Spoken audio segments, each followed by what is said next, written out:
Welcome back. अखबारों की खबरें और चाय की चुस्की के साथ मैं एक बार फिर हाजिर हूं और मेरे साथ बने हुए वरिष्ठ पत्रकार बिलाल सब्जवारी जी। और अब हम रुख करेंगे अखबार के संपादकीय पन्नों की तरफ और शुरुआत हिंदुस्तान से। हिंदुस्तान में इरोम के नए संघर्ष को संपादक की कलम से जगह दी गई है।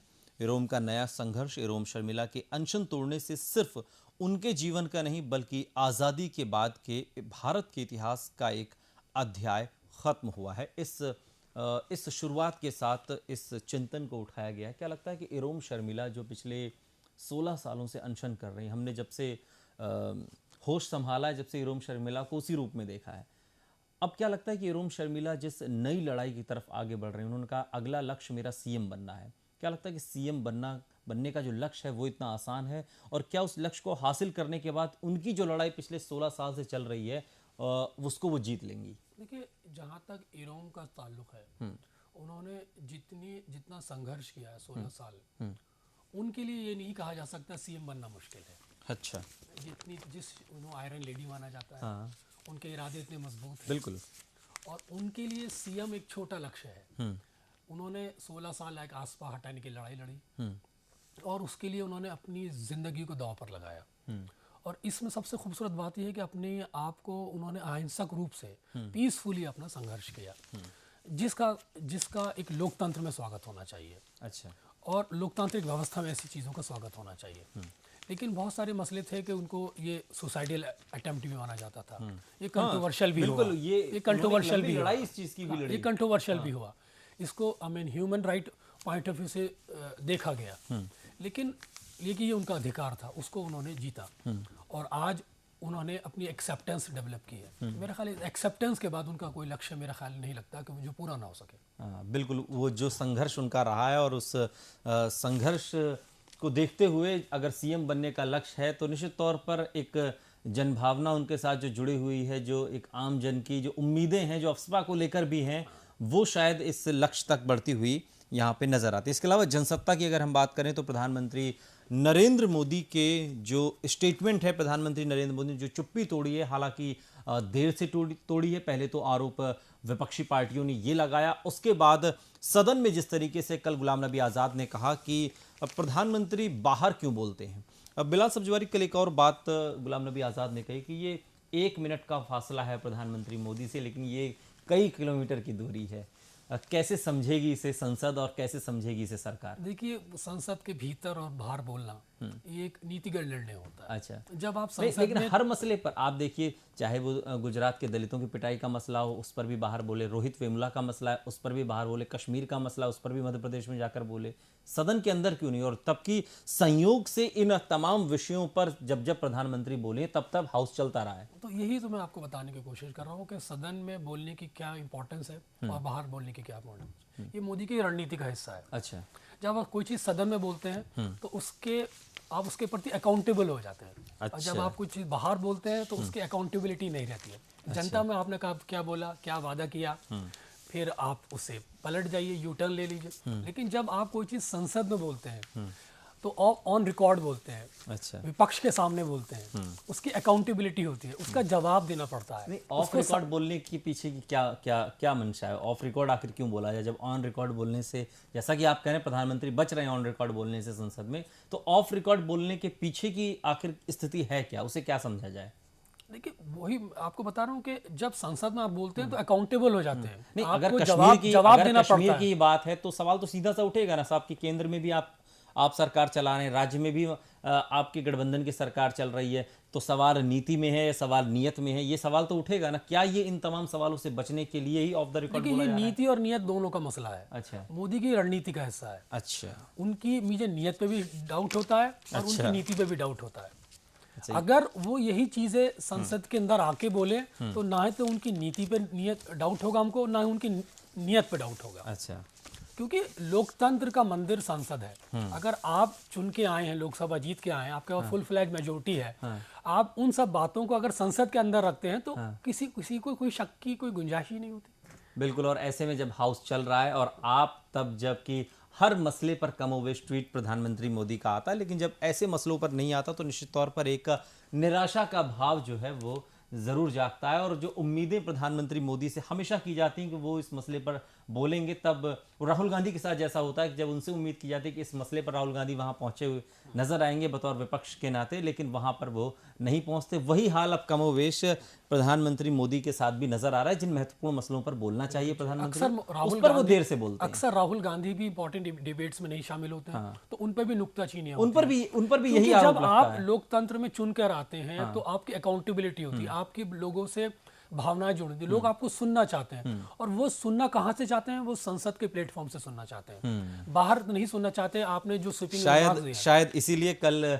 गृह मंत्री राजनाथ सिंह ने सदन में कहा कि इस पर सर्वदलीय बैठक होगी और उसमें खुद प्रधानमंत्री मोदी शामिल रहेंगे। चलिए, ये तो बात हुई संपादकीय पन्नों की, और अब रुख करेंगे खेल जगत की कुछ खबरों पर। खेल जगत में आज क्या स्पेशल होने वाला है, वो कौन कौन सी बड़ी खबरें हैं जिन्हें आज खेल जगत के पन्नों पर जगह मिली। और सबसे पहले बात हम दैनिक जागरण से शुरू करते हैं। दैनिक जागरण के खेल जागरण पर खबर है, अश्विन साहा के शतक के बाद दही पारी, भारत पहली पारी 353 रन पर सिमटी और विंडीज ने चाय तक बनाए बिना नुकसान के 16 रन। ये एक खबर है खेल जगत की। इसके अलावा रियो ओलंपिक से जुड़ी हुई क्या खबर है, 21 फ्लैप्स ने जीता 21वां ओलंपिक स्वर्ण, ये एक बड़ी खबर है। इसके अलावा निशाने पर बोईबायला के तीर चले हैं लगातार दूसरी जीत के साथ। देवी प्री क्वार्टर में, इसके अलावा प्री क्वार्टर फाइनल में पहुंचे मुक्केबाज विकास कृष्णन।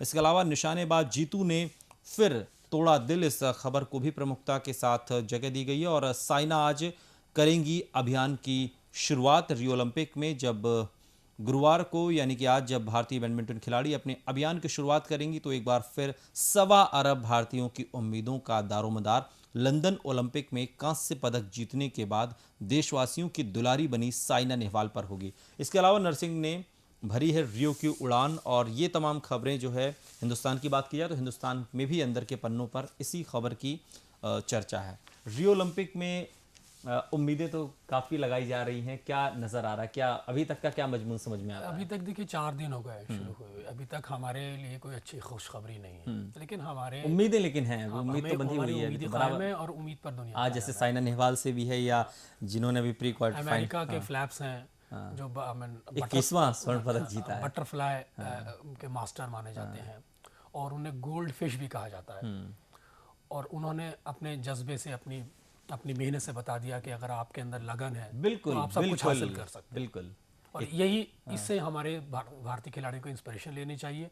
पूरी लगन के साथ, पूरी मेहनत के साथ अपने लक्ष्य को सामने रखते हुए आगे बढ़ना चाहिए। और अभी उम्मीदें लगातार बनी हुई हैं और उम्मीदें बनी रहनी चाहिए। और अभी कई जो पड़ाव हैं वो पार करने हैं, इसलिए अभी लगातार, हालांकि जैसे आज साइना नेहवाल से आज उम्मीदें हैं, इसके अलावा हालांकि निशानेबाज जीतू ने दिल तोड़ दिया, लेकिन फिर भी अभी उम्मीदें लगातार बनी हुई। चलिए, बिजनेस में आज क्या खास होगा, क्या उतार चढ़ाव होंगे, फौरी तौर पर एक नज़र व्यापार जगत की खबरों पर। वो कौन कौन सी बड़ी खबरें हैं जिन्हें व्यापार जगत के पन्नों पर जगह मिली। और सबसे पहले हम शुरुआत नवभारत टाइम्स से करते हैं। नवभारत टाइम्स में व्यापार के पन्नों पर वो कौन सी खबर है जिसे प्रमुखता के साथ जगह दिया गया है। तो बिजनेस बज में जो खबरें हैं, छोटी छोटी कई सारी खबरें हैं। IFCI भुवनेश्वर के नए ऑफिस का उद्घाटन हुआ है। इसके अलावा उज्ज्वला योजना के तहत 25 लाख LPG कनेक्शन जारी किए गए हैं, इस खबर को प्रमुखता के साथ जगह दी गई। इसके अलावा REC ने स्वच्छ भारत कोष में दिए हैं 25 करोड़ रुपए। इसके अलावा द इकोनॉमिक टाइम्स के बहाने वो कौन सी बड़ी खबर है जिसे जगह दी गई है। डायरेक्ट टैक्स रिफॉर्म की तैयारी में है सरकार, डायरेक्ट टैक्स कोड पर शुरू होगा काम। DTC में टैक्स छूट की सीमा और स्लैब का दायरा बढ़ने की उम्मीद है। इसके अलावा इस्तेमाल नहीं हो पाए सेस से जुटाए गए 44,000 करोड़, यानी कि कुल 44,000 करोड़ रुपए इस्तेमाल ही नहीं हो पाए। केंद्र सरकार एक तरफ कहती सरकारी खजाने में इतना पैसा नहीं है कि लोगों को ज़्यादा राहत या छूट दी जाए, इसके अलावा उपकर से जुटाए गए पैसे का पूरा इस्तेमाल ही नहीं हो पा रहा है। ये खबर कोई पहली खबर नहीं है, ऐसी खबरों की फहरिस्त है। हम तो कहाँ से शुरुआत करें, अगर हम जनप्रतिनिधियों से ही शुरुआत कर लें तो ज़्यादा समझना भी आसान होगा हमारे दर्शकों के लिए। ये जो पैसा नहीं, यहाँ तक तो आते हैं। मैं तो इससे पहले आपको वहाँ लिए चल रहा हूँ जहाँ से सीधा आम जन का सरोकार जिससे जुड़ा हुआ है। जनप्रतिनिधियों के बारे में भी यही कहा जाता है कि उनका भी जो फंड होता है वो उसे खर्च पाने में नाकाम रहते हैं, और ये फहरिस्त बहुत लंबी है।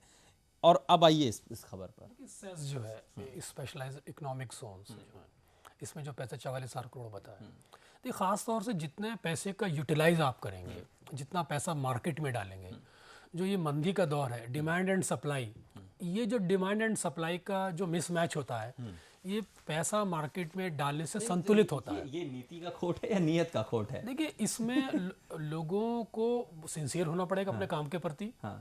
उन्हें अपनी नीति भी स्पष्ट रखनी पड़ेगी, अपनी नीयत भी स्पष्ट रखनी पड़ेगी। जब आपकी नीति और नियत स्पष्ट होगी, तभी आप पॉलिसी लेवल पर गंभीरता से अपने कामों को करेंगे, तभी पैसे का यूटिलाइज करेंगे। आमतौर पर देखा क्या जाता है, नेता लोग अपने अपने कार्यों पर केंद्रित रहते हैं, अपने पैसा कमाने के चक्कर में रहते हैं। जो उन्हें लेड फंड से मिलता है, एमपी लेड फंड से मिलता है, विधायक निधि मिलती है, उसका खर्च करने की जिम्मेदारी उन्हीं पर है।